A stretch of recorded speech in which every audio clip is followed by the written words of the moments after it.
umur hidupnya sosok itu berkata, Aku Sumira, Mas isek halingan karo aku. "Halo teman-teman yang setia nunggu Mimin bawa cerita di video kali ini. Mimin mau bawa cerita horor buat teman-teman yang berjudul Sum Kuntilanak. Sebelum Mimin Rio ke alur ceritanya, jangan lupa buat teman-teman di like, komen, dan subscribe-nya. Tanpa berlama-lama lagi, mari kita ke alur ceritanya. Kisah ini terjadi kisaran tahun 1998 hingga 1999, tentang seorang pemuda sebut aja bernama Parmin yang diikuti sesosok berwujud kuntilanak. Selama hampir 40 hari Parmin melihat sosok itu. Perhatian demi perhatian diberikan oleh kuntilanak tersebut yang sangat mengganggu dan menyeramkan baginya. Bagaimana itu bisa terjadi dan seseram apakah terornya? Bagaimana Parmin bisa tahu sosok kuntilanak itu bernama Sum?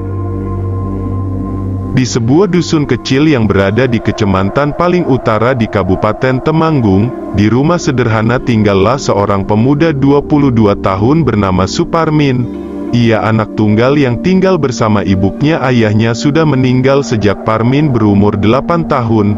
Suparmin emang bukan keluarga kaya, tapi ia juga bukan keluarga miskin karena nyatanya ia sekolah SMA dari usaha ibunya yang membuat keripik singkong.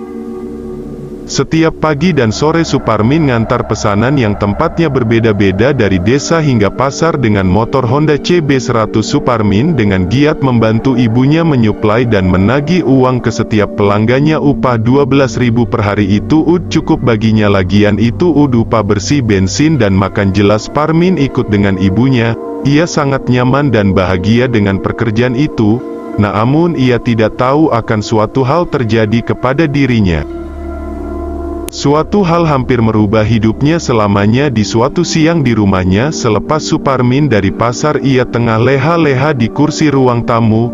Parmin pun dipanggil ibunya untuk ngambil bahan baku keripik di tempat Pak Sarman, seorang petani ketela yang menjadi salah satu penyedia bahan untuk usaha keripik singkongnya. Heh, Kang Sarman, opo ora noliane tumak, mbok nang sukri tu? Waduh, Kang Sarman, apa tidak ada yang lain lagi ibu? Pak Desuri kan ada buk, jawab Parmin yang menyarankan ibunya. Punya Pade Sukri belum panen, sudah sana berangkat saja nanti lewat si Growong lo kalau lewat malam pamali.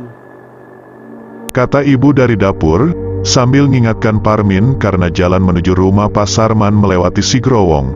Tempat itu salah satu tempat hutan pinus di pinggiran Kabupaten Temanggung. Parmin masih rebahan di kursi dan ia menoleh ke jam dinding. Masih pukul 13.30. Bentar mak, tak tidurkan bentar, kata Parmin kepada ibunya, yang sebenarnya ia agak malas ke tempat itu. Dan tak terasa Parmin pun ketiduran dan dibangunkan oleh ibunya. Parmin, sudah jam 4:30 loh, cepat sana berangkat, kata ibunya membangunkan Parmin dengan agak marah. Parmin pun buru-buru keluar, menyalakan motornya dan berangkat menuju tempat Pak Sarman. Tapi apesnya ban motor Parmin bocor dan ia menyadari setelah merasakan sisi bagian belakang motornya tak enak. Tepat di ujung desa depan Jakan Raya, tak mungkin pergi ke tempat Pak Sarman. Posisi ban belakang bocor dengan lesu. Ia pun mendorong motornya ke tambal ban di pinggir jalan raya. Untung tidak begitu jauh dan terlihat masih buka. Ditambalkanlah ban motornya. Parmin menunggu dengan agak gelisah. Wah, nanti lewat si Growong lagi, batinya dalam hati. Tapi kesalahan yang tidak mengindahkan omongannya dari ibunya untuk berangkat tadi siang tadi. Singkat waktu 30 menit kemudian ban motornya selesai ditambal. Setelah membayar, Parmin pun tancap gas menuju rumah Pak Sarman. Waktu sudah menuju pukul 5 sore. Langit juga semakin gelap. Tak ada yang ganjil di perjalanan sampai akhirnya 100 meter sebelum Parmin melewati daerah itu, yaitu si Growong. Ia mulai memelankan kecepatan motornya dan menyalakan lampu depannya karena langit sudah hampir gelap. Dari kejauhan Parmin melihat sosok wanita menggunakan kaos oblong putih. Wanita itu berjalan ke arah berlawanan dengan Parmin. Di sini Parmin tak berpikir macam-macam karena jarak mereka semakin dekat. Parmin melihat wanita itu membawa sabit di tangan kanannya dan tali di tangan kirinya. Wah, pencari rumput, pikir Parmin dalam hati. Jadi mau tak mau Parmin memelankan laju kendaraannya. Hingga akhirnya mereka, Parmin dan wanita itu, berada cukup dekat. Wanita mudah nih, kata Parmin dalam hati. Mata mereka saling bertemu dan entah inisiatif dari mana dengan tanpa curiga Parmin pun melemparkan senyuman ke wanita itu. Selaya merlajukan motornya dengan amat sangat pelan dan senyum itu pun dibalas. Namun disinilah keadaan semua berbalik. Karena senyumannya diiringi dengan cucuran darah yang keluar dari mulut sang wanita itu. Melihat itu Parmin pun memalingkan pandangannya dan menancap gas. Parmin pun membaca doa-doa yang Parmin bisa sepanjang jalan. Sekali-kali Parmin menamparkan pipinya berharap ini hanyalah mimpi. Sampai akhirnya sampailah rumah Pak Sarman dengan azan maghrib yang berkumandang. "Grip maghrib tundul," kata Pak Sarman sambil suruh-suruh. Parmin pun masuk. "Iya Pak, tadi saya ketiduran," jawab Parmin sambil terbata-bata. Pak Sarman pun menyiapkan pesanan Parmin. Sementara di sini Parmin pun syok, namun ia berusaha menenangkan diri. Satu karung penuh pun berisi ketela pun dibawa dari dalam oleh Pak Sarman. "Bentarlah, tidak usah buru-buru, abis maghrib aja ya," kata Pak Sarman selara meletakkan karung itu di dekatnya. "Lawong sore hampir maghrib kok lewat si Growong," kata Pak Sarman sambil ketawa seakan tahu resiko lewat daerah itu saat petang hari. Parmin pun tak berani pulang. Tapi dalam hati ia tak mungkin membiarkan ibunya sendirian, ibunya pasti khawatir.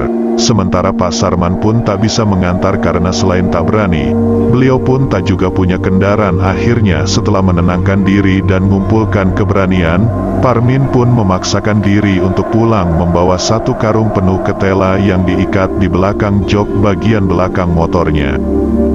Tak henti-hentinya Parmin berdoa dalam hati sepanjang jalan hingga Parmin melewati daerah itu lagi, tempat di mana ia bertemu dengan sosok wanita yang menyeramkan itu. Jantungnya berdetak kencang, pandangan matanya lurus ke depan. Ia pun tak berani menoleh dan sekira beberapa meter melewati tempat itu tiba-tiba, grek, seperti sesuatu yang menumpang di belakang motornya. Parmin sangat bisa merasakan motornya begitu berat. Di sini pikiran Parmin berpikir macam-macam, namun ia tidak berani memeriksanya. Yang bisa dilakukan hanya tancap gas dan hanya bagaimana ia bisa cepat sampai ke rumahnya. Hingga ia pun sampai di gapura desanya. Disinilah Parmin berani untuk berhenti dan meriksa ada apa di belakangnya. Namun setelah dilihat, dia tidak menemukan apa-apa. Parmin pun menghela napas lega dan menjalankan motornya lagi untuk menuju rumahnya. Ia pun sampai di rumahnya. Ibunya khawatir hingga memarahi dirinya. Di sini Parmin tidak menceritakan apa yang tadi dialami dirinya kepada ibunya. Di sini Parmin gunakan ban bocor sebagai alasan ngapa ia pulang agak terlambat. Dengan muka lesu Parmin pun ngangkat satu karung ketela menuju dapur bagian belakang rumahnya. Ia pun mencuci mukanya dan segera masuk ke kamar.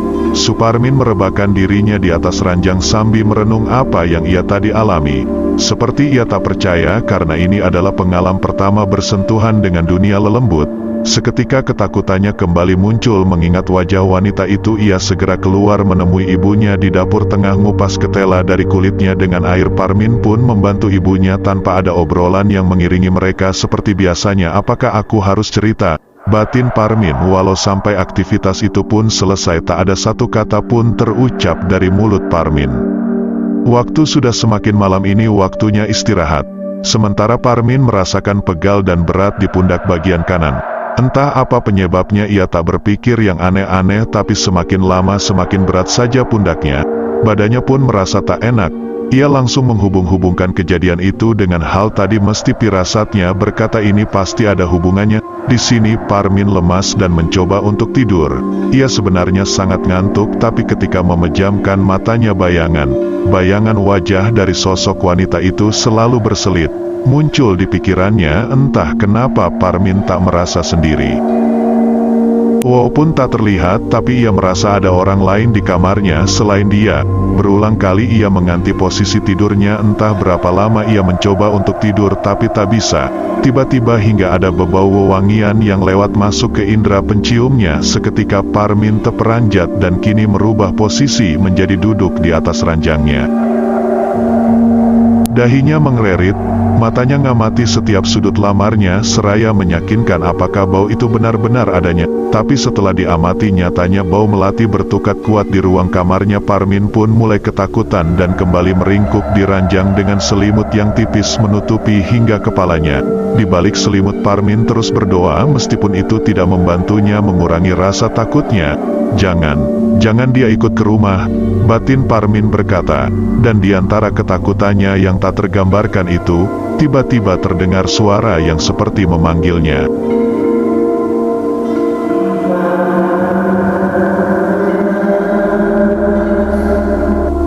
Sejenak Parmin menahan napasnya setelah mendengar suara. Namun Parmin tidak begitu yakin apakah suara itu benar ada apa hanya halusinasinya saja hingga akhirnya.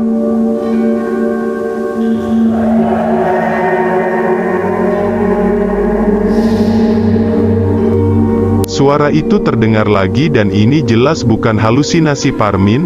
Tak selang berapa lama,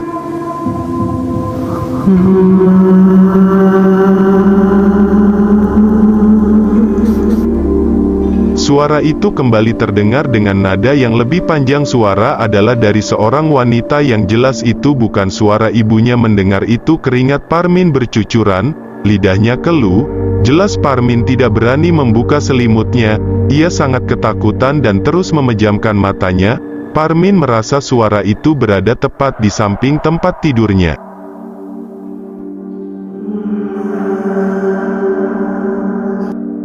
Lagi suara itu muncul dengan ketakutan yang sudah berada di ujung. Parmin mencoba membuka matanya dengan perlahan meskipun berada di balik selimutnya. Suara itu emang tidak terdengar lagi, namun di balik selimut tipis Parmin samar-samar seperti melihat bayangan yang berada tepat di depan wajah Parmin, yang memang sadari meringkuk dengan posisi tidur miring. Bayangan itu emang tidak begitu jelas, namun cukup tergambar kalau itu adalah seseorang yang tengah sama-sama rebahan satu ranjang dengan Parmin. Di sini ketakutan Parmin tentu bertambah, namun ia tak sanggup untuk memalingkan pandangannya atau bahkan sekedar memejamkan matanya kembali. Tubuhnya seperti terhipnotis tak bisa bergerak dan terus menatap bayangan itu dari balik selimut. Dan perlahan-lahan Parmin merasakan ada yang membelain tubuhnya, mengusap kepalanya. Parmin hanya terpaku kaku di balik selimut ketika merasakan itu, dan ia mulai tak bisa menahan tangisnya. Sementara belain itu masih Parmin rasakan, semakin lama semakin terasa nyata dan nyata. Di sini Parmin pun mulai sedikit bisa bicara. "Jangan ganggu aku," kata Parmin dengan terbata-bata. Namun setelah ia berkata seperti itu, dengan tiba-tiba dan tanpa aba-aba selimut Parmin pun terbuka sendiri seperti ada yang menyeretnya, srit, dan tepat di depan wajahnya Parmin melihat wanita itu lagi. Kini wajah Parmin dan sosok kuntilanak itu berhadapan. Suparmin semakin menangis melihat itu, namun di sisi lain ia juga tak mampu untuk memalingkan pandangannya. Sosok itu memandangin Parmin dengan senyum kecil menyeramkan. Perlahan-lahan sosok itu semakin mendekat wajahnya ke wajah Parmin, dan saat benar-benar dekat dan hampir bersentuhan muka sosok itu berkata kepada Parmin dengan nada berisik. Kata-katanya tidak pernah Parmin lupakan seumur hidupnya. Sosok itu berkata, "Aku Sumira, Mas isek halingan karo aku toh." "Aku Sumira Mas, masih ingat dengan aku kan?" kata sosok itu seraya melebarkan senyumannya.